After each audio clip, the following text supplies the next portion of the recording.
দারুণ কম্বিনেশন হবে আজকে। বৃষ্টিও পড়তেছে, মেঘলা ওয়েদার। নমস্কার সবাইকে, আশা করছি সবাই খুব খুব ভালো আছেন। আজকে বৃষ্টির দিনে নিয়ে আসলাম একটা বড় একটা কম্বো। থাকবে পোলাও, চিকেন কষা, মাছ ভাজি, সালমন মাছ, আর সাথে থাকবে চাটনি। তো চলে রান্না শুরু করি। আমি চিকেনে আলু দেবো, কারণ আলু আমি বেজে নিলাম প্রথমে লবণ আর হলুদ দিয়ে একটু লাল লাল করে ডুমো ডুমো করে কেটে নিয়েছিলাম আলু। এখন একটা বড় আস্ত পেঁয়াজ কুচি করে দিয়ে দিলাম, তারপর দিলাম গোটা মশলা, যেহেতু এটা আমি চিকেন কষা করব এখন। তো বেশি করে পেঁয়াজ দিয়ে একটু চিকেন কষা করে নেব মাখো মাখো করে। এবার একটু ভাজা ভাজা হয়ে আসলে 1 টেবিল চামচ আদা বাটা, 1 টেবিল চামচ রসুন বাটা দিয়ে আর একটু ভালো করে কষাই নেব। সাথে দিয়ে দেব লবণ। লবণটা আমি এই সময় দিয়ে দিই, তাহলে মশলার সাথে মাংসের সাথে ভালোভাবে লবণটা ঢুকে। পরে লবণ দিলে আমার কেমন জানি লবণ হয় না মনে হয়। তারপর দিয়ে দিলাম হলুদ গুঁড়া, মরিচের গুঁড়া, ধনিয়া গুঁড়া, জিরা গুঁড়া। তারপর একটু পানি দিয়ে এই মশলাটাকে ভালো করে কষাই নেব পেঁয়াজ রসুনের সাথে, একদম তেল উপরে ওঠা আসা পর্যন্ত। তারপর একটা আস্ত টমেটো কুচি করে দিয়ে দিলাম। এটা দিলে তরকারির কালারটা সুন্দর হয়, তো আমি চেষ্টা করি একটা টমেটো দিতে। এখন দিয়ে দেব কেটে রাখা চিকেন। এখানে প্রায় 1.5 কেজির মতো চিকেন আছে। তো এটাকে নিয়ে আমি ভালো করে নেড়ে ছেড়ে কষাই নেব। এখানে আর কোনো পানি দেব না, এখান থেকে পানি বের হবে, যেহেতু এখানকার সব ফ্রোজেন চিকেন। তো একে কষাই নিচ্ছি আর ডাকনা দিচ্ছি। ডাকনা তুলে তুলে একবার নেড়ে নেড়ে দিলাম। তারপর দিয়ে দিলাম সে বেজে রাখা আলু। এটা দিয়ে ভালো করে মিক্স করে কষাই নিলাম। দেখেন কত পানি বের হয়েছে। এখানে কিন্তু 1 ফোঁটাও পানি দিই নাই, সব চিকেন থেকে বের হয়েছে। এই পানিতে আলুও সিদ্ধ হয়ে যাবে, চিকেনও রান্না হয়ে যাবে। তো আমি একটু ডেকে দিয়ে একটু নেড়ে নিয়ে দিয়ে এভাবে করতেছি। করার পরে যে আমার চিকেন রান্না হয়ে গেছে, উপর থেকে একটু গরম মশলার গুঁড়া দিয়ে দিলাম। এই তো আমার চিকেন রান্না শেষ। এখন চলে যাব রাইস রান্না করতে, পোলাও। তো পোলাওতে আমি বাদাম দেবো। তো 1 টেবিল চামচের মতো বাদাম ভেজে নিচ্ছি। বাদাম ভাজা হয়ে গেছে, এখন উঠাই নেব। বাদামের সাথে কিশমিশ, তারপর প্রুন, অনেক কিছুই দেওয়া যায়।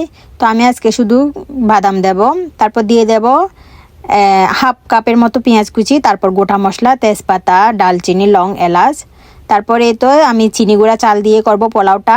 এই চালটা আগে থেকে ভিজিয়ে রাখিনি, জাস্ট ধুয়ে দিয়ে দিলাম। এখানে 2 কাপ চাল আছে। তো 2 কাপ চালের জন্য আমি 4 কাপ পানি গরম করতে দিয়েছি, ফুটতে উঠতেছে। এখানে চাল ভাজা হয়ে গেছে, চালটা ভেজে একদম সোনালি রঙের হয়ে যাবে। তারপর আমি যে ফুটন্ত পানি দিয়ে দিলাম। তারপর এখন দিয়ে দেব লবণ আর সে বাদাম ভাজা। এখানে আরও যদি কিছু দিতে চান দিতে পারেন, যেমন এই যে মটরশুঁটি, গাজর। তো আমি এগুলি দেবো না আজকে, জাস্ট প্লেন পোলাওটা করব। আর বাদামটা আসিবিদে বাদামটা দিলাম। এখন লবণ দিয়ে ভালো করে নেড়ে চেড়ে ডেকে দিলাম। এই তো আমার পোলাও রান্না অলমোস্ট হয়ে গেছে। তো আমি একটু টিপে দেখতেছিলাম, মাঝখানে কোনো হয়নি, একটু শক্ত আছে। তো এটার জন্য আমি 1/2 কাপের মতো দুধ গরম করে দিয়ে দেব, তাইলে পোলাওটা একদম সাদা হবে, ঝরঝরা। যেহেতু বেজেছি অনেকক্ষণ, তো এটা ঝরঝরাই থাকবে। তো এই তো আমার পোলাও রান্না ডান। খুব সুন্দর দেখতে হয়েছে, দেখেন একদম সাদা ঝরঝরা হয়েছে আর বাজার কারণে। তো অলমোস্ট ডান আমার পোলাও। এখন উপর থেকে একটু কিশমিশ দিয়ে দিলাম সুন্দরের জন্য। তারপর দিয়ে দিলাম ঘি আর কেওড়া জল। এটা অপশনাল, থাকলে দেবেন, না থাকলে না। তো এই তো আমার পোলাও রান্না ডান। এখন চলে যাব মাছ ভাজি করতে। এখানে সালমন মাছ নিয়ে নিয়েছি আমি 4 পিস। তারপর লবণ, গার্লিক পাউডার, গার্লিকের পেস্ট দিলেও হয়, গোলমরিচ গুঁড়া আর মাছের মশলার প্যাকেট দিলাম। এখানে লেবু রস দিলাম। মাছের মশলা না থাকলে রেগুলার মশলা দিলে হবে।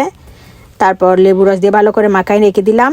তো এটা থাকতে থাকতে আমি আর একটা মশলা বানিয়ে নিচ্ছি।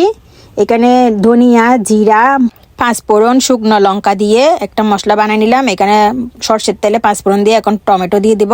বানাচ্ছি এটা চাটনি। তো মশলাটা একটু ঠান্ডা হয়ে গেছে, এটাও আমি ভালো করে একটু ক্র্যাশ করে নিলাম। এখানে একটু কালারের জন্য কাশ্মীরি লাল মরিচের গুঁড়া দিলাম। তারপর আমি বড়ই দিলাম, থাকলে দেবেন, না থাকলে নাই। তারপর তেঁতুল দিলাম আর 1 স্লাইস লেবু রসও দিলাম ফ্লেভারের জন্য। এগুলো অপশনাল, শুধু টমেটো দিয়েও করা যায়।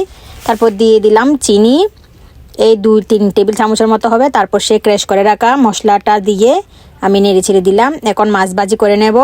মাছগুলো অনেকক্ষণ ম্যারিনেট হয়ে গেছে, এই 5-10 মিনিটের মতো। 10 মিনিট রাখলে একটু মাছের ভিতর মশলাটা যায়, লবণটা যায়, নাহলে মাছের ভিতর তো আঁশ মোটা থাকে, যার কারণে লবণ ঢুকে না।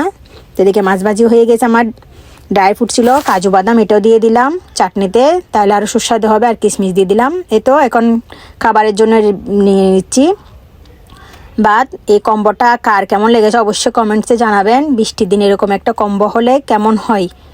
যদি আমার ভিডিওগুলো ভালো লাগে আমাকে লাইক কমেন্ট করে পাশে থাকবেন। এরকম সুন্দর সুন্দর কম্বো পেতে চাইলে আর কোন রান্না দেখতে চান আমাকে অবশ্যই কমেন্টসে জানাবেন। সবাই ভালো থাকুন, সুস্থ থাকুন, বাই।